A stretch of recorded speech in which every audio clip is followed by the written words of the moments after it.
Bueno, segunda patita de la Revolución de febrero de 1917. Nos habíamos quedado con Lenin llegando a San Petersburgo y recibido por una masa de personas que los... Bueno, aquí hay algunos personajes que son la base del comunismo.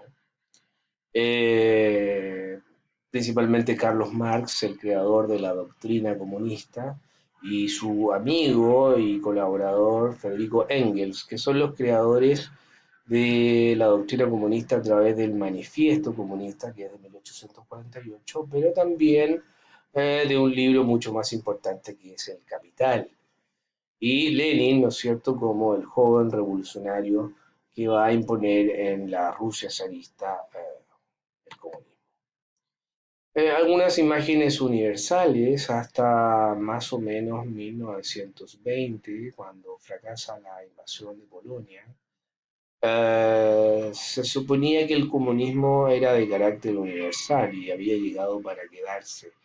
Y en ese sentido aparece Lenin en esta caricatura barriendo con los reyes y los burgueses y los ricos y la iglesia, todos estragos de un orden político antiguo, unos símbolos, ¿no es cierto?, del poder del pueblo guiado por el comunismo, puño, algunas fotografías de la Revolución Rusa, porque los soldados veteranos que vienen de vuelta de la derrota de la Primera Guerra Mundial, recuerden que todo esto respondió a un plan maestro de parte de los alemanes para deshacerse del frente oriental, y ahí están, ¿no es cierto? Se unieron la mayoría de ellos a los soviets, que era un puñado muy pequeño de personas, pero que en la medida que se fue desarrollando, la revolución, muchos de estos veteranos de guerra se van a unir a las filas soviéticas. La revolución rusa no fue nada de fácil porque el poder monárquico continuó en tropas leales, entonces fue una larga y sangrienta guerra civil que enfrentó a distintas facciones, por una parte los soviets, organizados en medio del ejército rojo, pero también había un ejército blanco, monárquico y aristocrático, y algunas otras fuerzas como algunos mercenarios o ejércitos de carácter anarquista. Eh, 1917, al comenzar la Primera Guerra Mundial, Rusia era claramente una de las potencias, tanto por territorio como por capacidad económica más importantes del mundo. Era la quinta fuerza económica a escala mundial, recordando que Inglaterra era la primera y Alemania la segunda. Pero tenía algunas debilidades. Si bien en Europa occidental la mayoría de las grandes potencias eran de un excesivo carácter industrial, yo ya les había contado que Rusia permanecía absolutamente rural, agrícola. Y esa es una de las ironías, porque Marx y Engels le habían pensado la instauración del comunismo en países que tuvieran una fuerte organización industrial, y sin embargo se da en el país más rural de Europa, como una verdadera ironía. Disminuye su capital humano a un 24% cuando pierden los territorios después del armisticio que hacen con Alemania antes de terminar la Primera Guerra Mundial. En general, los habitantes del campo ruso estaban siempre al acecho de la hambruna, y al igual que en el resto de Europa, los obreros vivían en muy malas condiciones sanitarias y de alimentación. Eso llevaba a continuas huelgas, influidas principalmente por sectores socialistas y comunistas.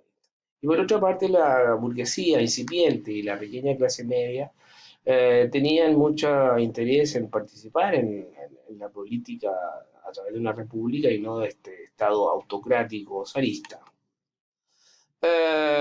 Nicolás II, entonces, el año 17, decide reprimir a la oposición, llevando cada vez más a los grupos políticos hacia una revolución. Primero los mencheviques y posteriormente la llegada de Lenin con sus bolcheviques.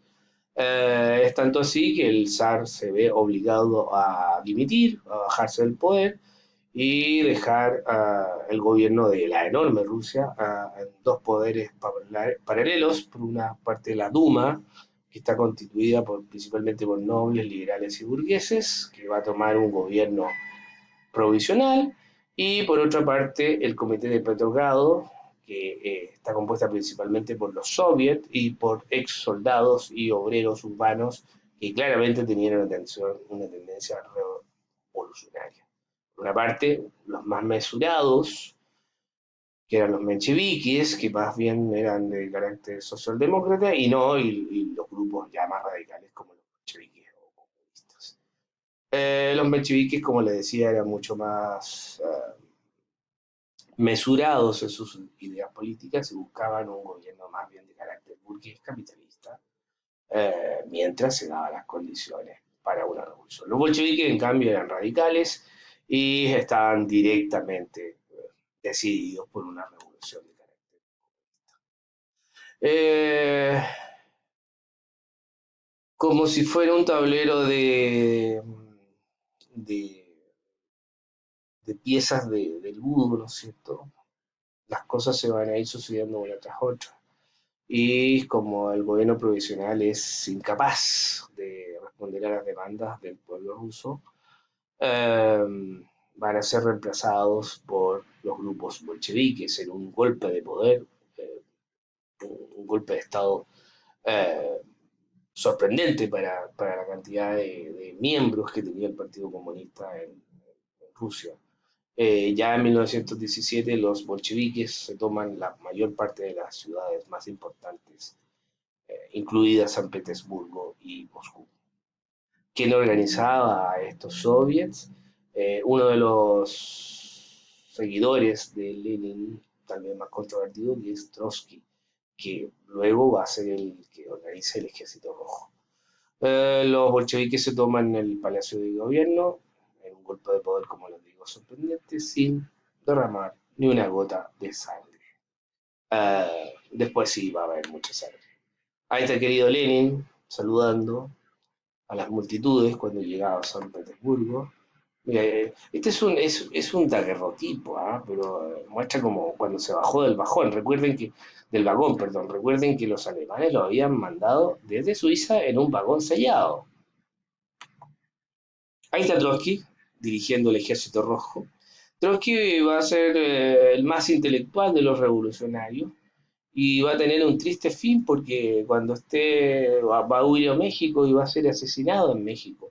Algunos dicen que tuvo amoríos con la pintora Frida Kahlo. Era el más intelectual de todos, pero cuando hubo que rifar el poder, cuando Lenin muere, entre Stalin y Trotsky, bueno, ganó el bárbaro de Stalin y fue el fin para este señor. Hay una serie en Netflix que si quieren ver, que se llama Trotsky, muy interesante. Está Trotsky, el ejército rojo,